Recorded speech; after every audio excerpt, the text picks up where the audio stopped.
je suis Fanny de l'office de tourisme de la région de Guebwiller. Il y a quelque temps, je me suis aventurée au-delà de cette porte mystérieuse dans les locaux de l'office. J'ai découvert un long couloir bordé de nombreuses portes colorées. Derrière la première, de couleur bleue, j'ai rencontré Théodore Deck. C'est lui qui m'a conseillé d'ouvrir la porte rouge.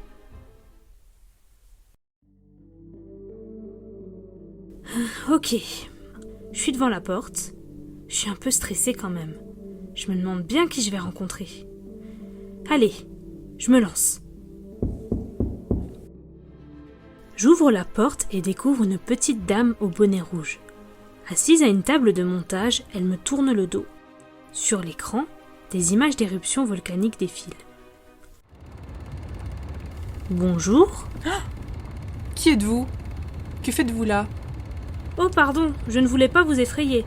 C'est Monsieur Deck qui m'a conseillé de venir vous voir. Ah, ce cher Théodore. C'est vrai qu'on a en commun la passion du feu. Enchantée, je suis Katia. Katia Kraft? Oui, c'est moi. Mais pardonnez-moi, je ne crois pas vous connaître. Enchantée Katia, moi c'est Fanny, je viens de la région de Guebwiller. Et ici, tout le monde vous connaît. Il y a même une rue et une école qui portent votre nom à Soultz. Ah bon? Je ne savais pas. C'est vrai que ça fait longtemps que je ne suis pas revenue dans ma ville natale. Avec mon mari Maurice, on court de volcan en volcan pour étudier, filmer et photographier les éruptions. On ne prend pas beaucoup le temps de se poser. Oui, j'ai déjà vu certains de vos films il y a des années lorsque j'étais élève au collège de Soultz. Je m'en souviens encore comme si c'était hier. C'était tellement impressionnant. Mais d'ailleurs, je me demandais d'où vient cette passion. Ça a quand même l'air vachement effrayant. Oh, c'est une passion très ancienne. Dès l'adolescence, je savais ce que je voulais faire comme métier. Mais là où je suis vraiment tombée amoureuse des volcans, c'est lorsque je suis allée voir l'Etna, en Sicile. C'est aussi cette passion qui, quelques années plus tard, m'a permis de rencontrer mon mari. Sur un volcan? Votre rencontre a dû être explosive. Ah non. On s'est rencontrés plus simplement sur les bancs de la fac. Mais depuis cette époque, nous nous sommes rendus sur plus de 150 éruptions volcaniques. Je me souviens encore de notre première expédition. Avec Maurice et un ami, nous avons sillonné l'Islande pendant près de 3 mois à bord de notre petite 4L.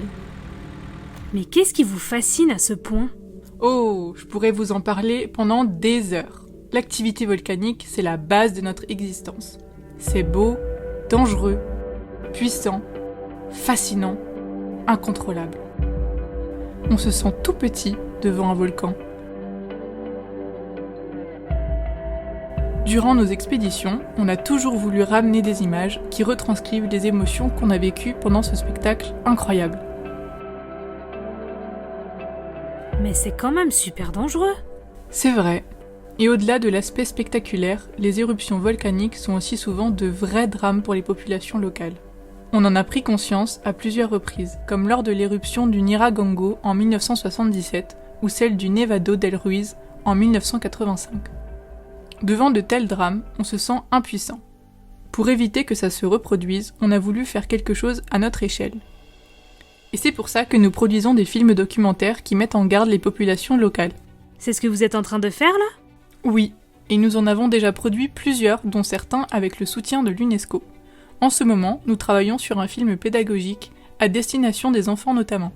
Ils sont souvent plus réceptifs, ce sont eux qui vont faire prendre conscience à leurs parents des risques volcaniques. Mais vous n'avez pas peur? Ah, on est conscient que c'est un métier dangereux. On a déjà perdu plusieurs amis proches, mais la passion est plus forte que tout. Et puis, nous ne sommes pas des têtes brûlées. Bah, on vous a quand même surnommé les diables des volcans. Ah, ça c'est nos confrères et les journalistes qui nous ont surnommés ainsi. Il est vrai que rien ne ressemble plus à l'image qu'on se fait des enfers qu'une éruption volcanique. Il faut dire aussi qu'on n'aime pas trop s'embêter avec la paperasse. Notre but c'est d'être sur le terrain le plus vite possible. Et parfois, on n'attend pas vraiment les autorisations. C'est sans doute aussi là qu'on retrouve mon héritage soultzien. Au Moyen-Âge, on disait de la ville de Soultz qu'elle était insoumise. Et je crois que je le suis un peu aussi. Chérie, prends tes affaires. Il faut qu'on parte vite. Ils viennent d'annoncer à la radio qu'une éruption est sur le point de se produire, en Islande. Excusez-moi, j'aurais bien aimé continuer cette discussion avec vous, mais le devoir nous appelle. Merci en tout cas pour cette petite visite. Eh bien, merci à vous, c'était super intéressant. Dommage, j'avais tellement de questions à lui poser et j'aurais bien voulu rencontrer son mari Maurice. Bon, de toute façon, j'ai plein d'autres portes à explorer. D'ailleurs, J'en vois une jaune juste en face.